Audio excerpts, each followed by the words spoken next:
morning to you. Charlie Sheen coins another new phrase, and he also talks about his future with 2.5 Men. And Mark Mathis was lucky he didn't lose an arm during this live shot, and viewers wrote in concerned, and you can see why. So this morning he'll get a lesson in workplace safety.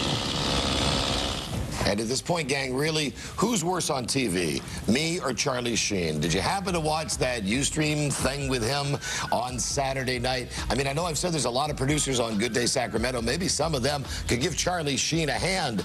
Either way, Tiger Blood winning, winning. Still not tired of it. Winning. Weird, Julian. Be back in a second, gang, at Good Day Sacramento. Winning Tiger Blood. Adonis DNA. Adonis DNA. Boom. Boom goes the dynamite. Good morning, everybody. It's time for Don Geronimo, and Don had a huge weekend, added another addition to the Geronimo household. Oh, look at another that. mouth to feed, ladies and gentlemen. Because you got to pay for that snazzy studio we're looking at right there. Again, Marianne, you the know. dream studio. Nick knows, everybody knows, that's totally Photoshopped. That's fake. Yeah. I got so many things to talk about from this weekend. I went to maybe the world's best comedy show, I mean worst comedy show ever on Saturday night in Galt. But the best part of my weekend was we finally had our new rescue bulldog dropped off at our home yesterday, and there she is. That is Butters. Butters. She is 2 years old, Butters. and we got her from the Northern California Bulldog Rescue. If you're interested, Cute. it's the Blue Ravine Animal Hospital in Folsom, and there are all kinds of issues going on because we have, as I mentioned, a 6-year-old male bulldog, and Butters, 2 years old. She is the alpha male already in the house, even though she's really the alpha B-I-itch, you know what I mean? Because she's a girl dog. It's awesome having a little doggy in the house. Reminds me so much of when I had my little kid around, because you can't take a moment off, and she has a very excitable bladder. Yesterday, she spent about 2 hours sitting next to me on the couch, which was awesome. Snuggle time. I got to call her, you know, my little girl, Daddy's baby girl, and she got done from taking her nap, and she got up and Piddle. And I was like, oh, what a good girl, what a good girl, what a girl. Yeah. What is this I'm feeling on the side of my... It's like having a kid again. Call a dry cleaner. Let me ask you this. Are you intending for there to be baby bulldogs from this union, or has someone based on the way that Oscar has been treating her, Oscar would like that. Oscar has been fixed.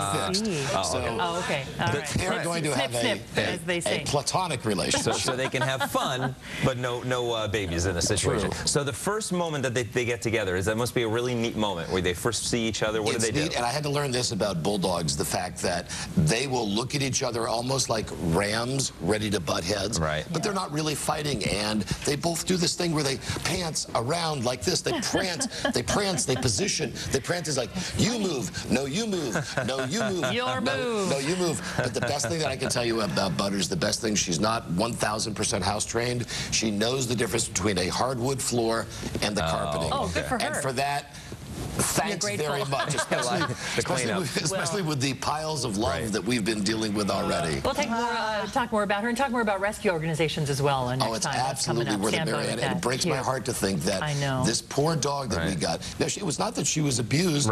It's just that they didn't have time for her. Much like I'm hearing in my ear now, y'all don't have time for me. So let's move on to something. You can catch the Don Geronimo Show, KHTK Sports 1140 from 12 to 4 on the weekdays.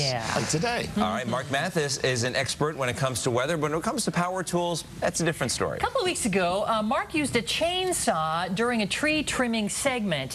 He was waving it all around, was getting a little close to people felt, you know, to limbs and such. But following that segment, we received this email from a viewer named Gary. It says, good morning, good day. My wife Lynette and I watched Mark Mathis's segment on tree trimming this morning and feared for his safety. As experienced occupational safety consultants, we are wired to identify unsafe actions and conditions that put people at immediate risk.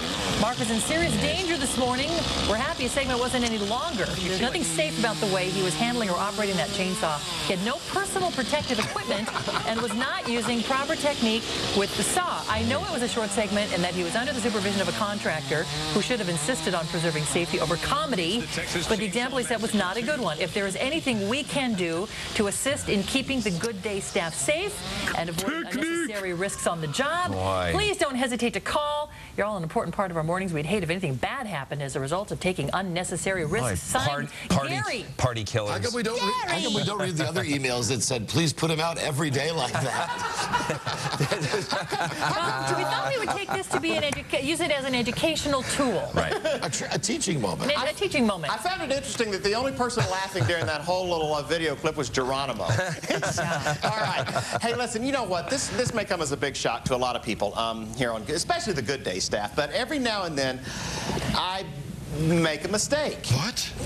Yeah, it's true. Shocker. It is true. I do. But anyway, listen, after that infamous chainsaw incident, and you said that you started watching, though, when I was with the sledgehammer at Home Depot. Well, we started watching you more closely when we with the sledgehammer at Home Depot because we've been Good Day fans for years, but when you came on, there's two words to describe you. Is he supposed to be hitting the down? Listen, well, there's the chainsaw incident right there. Incidentally, this is Gary and Lynette from GWFI, and you guys do workplace safety, because a lot of folks actually can get hurt in workplace safety, and this is, we're having a little bit of fun with it today, but this is really a real issue. I mean, a lot of people lose arms and limbs and you know, and get killed. And frankly, some of it happens because of horseplay. Yeah, you're right.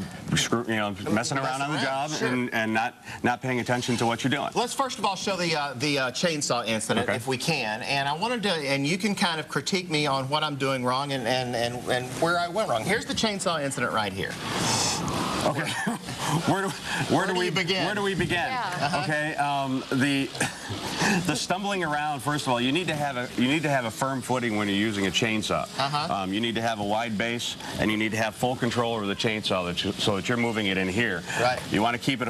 You want to try and keep it away from overhead. Am I doing anything wrong right there? You're leaning way too far forward. Yeah. You're way up. You have no protected gear. No gloves. If you remember the segment, everybody around you from the tree trimming company had a hard hat and safety glasses on. Well, can I say something? That when I had my hand on this, the chainsaw, the blade was going. But when I took my hand off of it, and then when I was doing all this stuff, the blade was not going. Okay, you see this is a chain, right? And there are blades on the chain. So even though it's not turning, you can still cut yourself or somebody else. So what is the problem? Like if I was going to chop down a tree, let's say this was a limb. What would be my proper stance? Okay, you're pretty good right there. Okay. And you want to get a little bit closer to the tree so you don't have to lean so far back. And there you go. And then you would go in a fluid motion. You would let the saw do the work and cut through the tree. Okay. Okay, and you would just turn like this. Okay. Let's go to the sledgehammer incident. Okay. And that's the one that got you guys really watching, right? Watching you closely. Okay. Here's the sledgehammer at Home Depot. If we can cue that back up. Okay. Now, I feared for my safety here. I'm thinking, you know, if I don't, I'm gonna knock my knee out or something. Okay, well, look, the guy next to you had no protective equipment on. Plus, you're handling that sledgehammer incorrectly. You're doing way too much work, and you're setting yourself up for a back injury there. Yeah. Okay, there's a proper way to use. It's not a game at the fair. That is true. Okay. Okay, so you want to start with the sledgehammer. You're holding it here. You're going to bring it back, and then as you slide it forward, you slide your hand down and let the gravity take the weight. So, like Nick said, I was looking at it as one of those things you hit at the fair. Yeah, hit the bell. Yeah. That way. Yeah, because you can see when you bring this over your head, you don't feel as much weight when your hand is supporting it here, because this is the weight. Right. Right. And then when you let it go, then gravity can take it down. All right. Gary and Lynette, thank you so much for coming in. You're welcome. Would you guys do me a favor? And I mean, I usually get critiques daily from my bosses, but in case I ever screw up again, will you just shoot me an email and say, hey, listen, do it this way? You know we will. We will. I bet they will. And I'll try to be more careful in the future. All right. Thank you, guys. Thank you so much. Awesome. Good job. Good lesson. I know you feel better, and we feel better too. So does our insurance provider. The best way to eat healthy may depend on where you were born.